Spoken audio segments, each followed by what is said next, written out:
Well, let's go to our Sky News contributor, Michael Ware, who joins me live now. Michael, great to see you. We can often see these meetings as talk fests, but this is an important meeting of G7 nations. And with the world where it is at the moment, there's much to discuss. And we just heard there the number of issues, but perhaps we should start with Joe Biden and the vaccine diplomacy. This is really interesting in countering China, isn't it? Well, it is. China and Russia both, remember, developed their own vaccines and attempted to distribute them around the world in, as you say, vaccine diplomacy. Now, as he's arrived in England, the US government has made it clear that they're going to provide 500 million doses by the end of this year and the beginning of next to poorer countries. Now, that has a very clear and obvious diplomatic effect. But it also illustrates what President Biden has been saying here in America before he left and immediately upon arrival in England, that, this is but one part of America stepping back up to lead the Western world, or to lead the democratic world again. A leadership that it either abandoned or allowed to atrophy under the previous relationship. Now, this is particularly important when it comes to dealing with Russia. And we know that next Wednesday, President Biden is going to sit down in Switzerland in a face-to-face with the Russian President Vladimir Putin. And on the back of the G7 summit this weekend, on the back of the NATO meeting at the beginning of the week, that will essentially give the American president a slingshot effect as he goes into the meeting with Putin, so that he can speak in one voice for the collective West.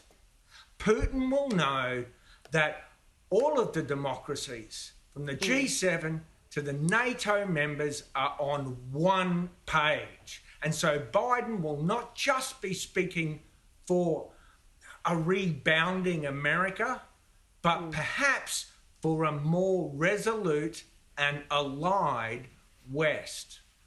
When you talk about a rebounding America, Michael, are you talking about America's influence in the world? Donald Trump often criticised NATO for not doing their part financially when it comes to military aid. Have we seen a significant shift under the Biden administration?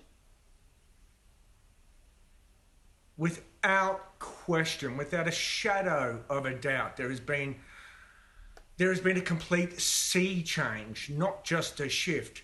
As you say, the former President Trump, derided NATO members for not contributing as much as the 2% of their GDP to defence that the alliance demands. He grizzled about lots of other treaties, both strategic and economic.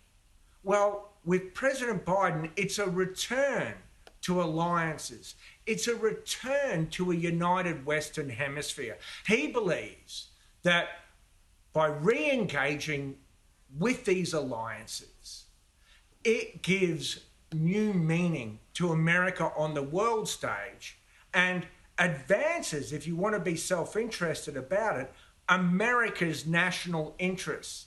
But in so doing, it advances all our collective national interests. And most curiously, as you know, British Prime Minister Boris Johnson has invited Australia, India and South Korea to join the G7 on the sidelines. Now, there's been talk about forming another broader group called the D10. That's the 10 democracies. So what we're seeing is a return to an age of the alliances that helped create the architecture for world peace and development since the end of World War II. Yeah, indeed. And where does Australia fit into all of this? Because we saw this speech from the Prime Minister yesterday before he heads to the G7, talking about economic coercion, saying the risk of conflict in the Pacific is growing. And we've heard that from some of our our most senior public servants as well here. Is there there was a famous, Obama pivot to Asia that we didn't really see. But what do you think happens now? What is the environment? Is the US more keen to get involved in the region than it was under the Obama administration? Yes, it absolutely is. And the most immediate form of this real pivot to Asia, or this real re-engagement with Australia and others, is obviously the Quad. Now, that's again four democracies: the United States, Australia, India and Japan. Now, that was a loose grouping that had sort of faded away about a decade ago. Well, it's back with a vengeance now. Now, Beijing sees that as a military and economic alliance to contain China. And let's face it, that is one of its most vital purposes. But it also serves other purposes.